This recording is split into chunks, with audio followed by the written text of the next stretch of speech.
It.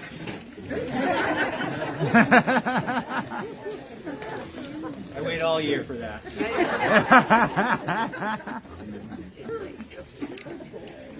So I'm going to start today with a question that I asked the Saturday night service folks last night. That question is, where are you?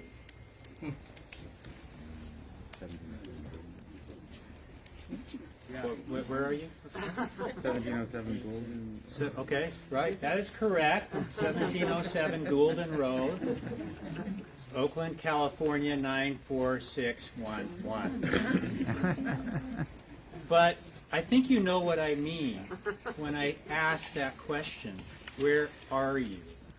It's a little more difficult when you think about what's going on in your life, where your thoughts go, maybe who you're concerned about, where your anxiety is, what you're doing later today, how you're going to orchestrate and structure your week.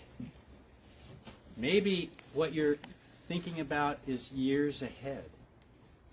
You're worried about things. You're anxious about things. And so you find yourself not so much sometimes at 1707 Goulden Road. You're somewhere else. And I once had a preaching instructor say you should expect a good sermon has exits. So the idea is you might start talking about something and somebody goes somewhere else in their thoughts. That's not a bad thing. That might mean you're doing the work you need to do. You're bringing to consciousness things that you're carrying, and you need to let them go in some way. At the same time, there is the challenge and discipline of being present. I find that exceptionally difficult.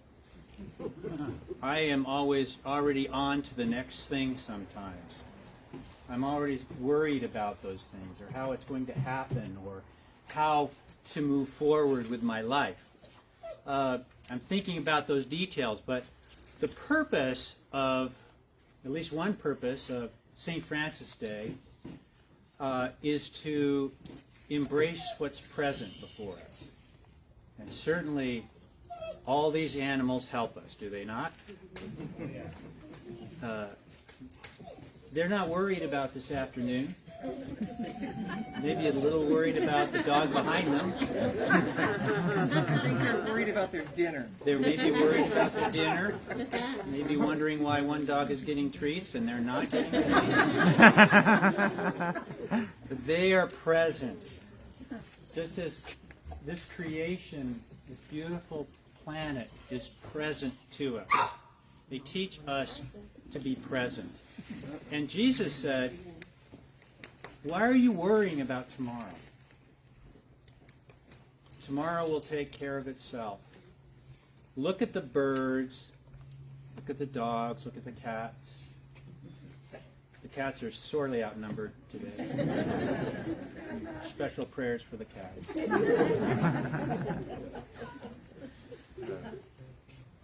I was going to say something about catechism and dogma, but I won't. But that challenge to be present is a spiritual challenge. It's a challenge which allows us to rejoice in what is right in front of us. So I don't know if any of you remember or have heard about the time that I saw Jesus in eggplant parmesan. I was just starting a construction business in Boston, Massachusetts during the construction recession in the 1980s. I was still going to graduate school. I had 2 small children. I was trying to put food on the table. And the construction recession was disastrous for every subcontractor in that city, every general contractor in that city. Things had slowed down to molasses. I had jobs signed up, but they got delayed, delay after delay. And I was down to my last $100. Now, and I'm not talking about don't touch principal. I had 0 stocks, 0 principal, and $100 in my account, and that was it. If you've ever been in a place like that, you know what I'm talking about. You also know that there's a kind of freedom in that, an invitation to trust. Well, my brother came in town that night, and he was on an expense account with his the business he was working with, and he said, "Let me take you out to the North End." The North End, if you've ever been to it, has got amazing Italian restaurants. And we went to one of those, and I ordered eggplant parmesan. Now, I didn't see Jesus' face in the tomato sauce or cheese, but I felt the presence of God overwhelm me as I was tasting this lovingly prepared food in this beautiful environment, offered freely to me, and it overwhelmed me. It brought me right into the present. And at that moment, I felt God tell me, "Don't worry, I have this. I've got it. Look what I've prepared and set before you now. Wait till you see what I'm serving up in the days and weeks and years ahead." It was that act of being present and in the moment that brought the presence of God and all those promises that went with it. I love the fact that Jesus identifies the anxiety in his disciples, and he said, "Don't worry about tomorrow. Tomorrow will have its own concerns. Receive what is right in front of you today as a blessing." Now, we've been talking about the Exodus lately. We've had these readings from the book of Numbers and so forth, and there are a couple of things that kind of bother me a little bit about the story of the great Exodus. One of them is the 40-year bit. Why did it take 40 years to not go that far? And I think it's kind of that the 40 years kind of generally represents a lifespan. Saying the journey is going to hopefully take you all your life, because if you're not journeying or growing, I think you're dead. The evidence of life is growth. But growth brings with it challenges, sometimes suffering, grief, struggle, questions, anxiety. You know those are out there. They're always around us in some form or another. But there's an opportunity to grow. And so that was one thing. The other thing that bothered me was that Moses, the leader, never made it to the promised land. It's totally unfair to put up with the people and their complaints, all the stress for all that time to get them to the promised land, to keep them looking at the promise, keeping their hope alive, moving towards the promises of God, and then to be right on the verge of moving into the promised land, and instead, that's the end of his life. He doesn't make it. They bury him up on the ridge or whatever.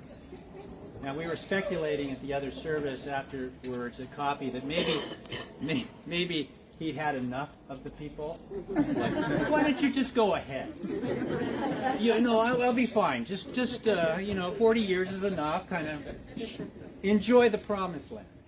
But I think that actually what happened is he arrived at life.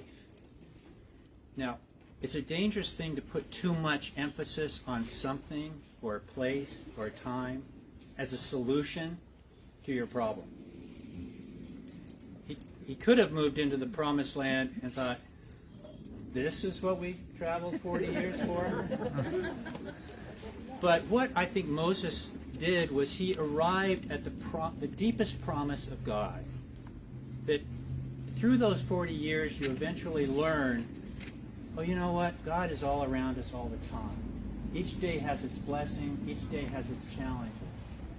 And that's a beautiful thing. Don't miss life. Don't miss the blessings that are around you by waiting for some imaginary place that will solve all of your problems.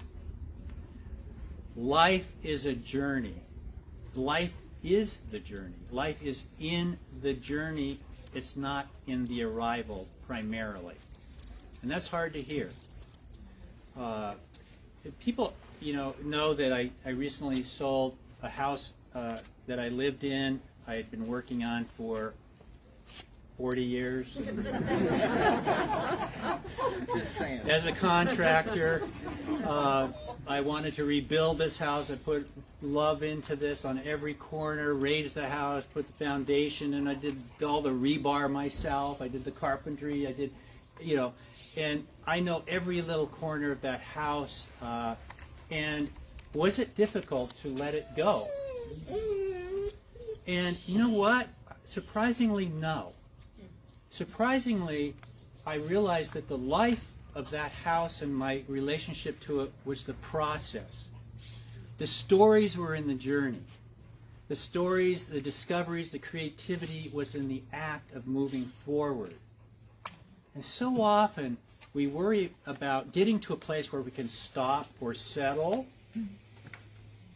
and feel safe, like as if that place will ever arrive. But the reality is we continue to grow and move through life as an ongoing journey. We live in a wilderness. We're journeying through a wilderness. We long for the promised land of racial reconciliation. We long for the promised land of really stewarding the earth and appreciating it. We long for a time when COVID is a distant memory. But we find ourselves along the way. The trick will be accepting this as a journey, but seeing that the journey is fostered, is strengthened, is enlivened with hope as we find those moments of being present to the abundance, the beauty, the love, the joy that is right in front of us. May you make sure, slow down, take a breath, give thanks, and enjoy your eggplant parmesan.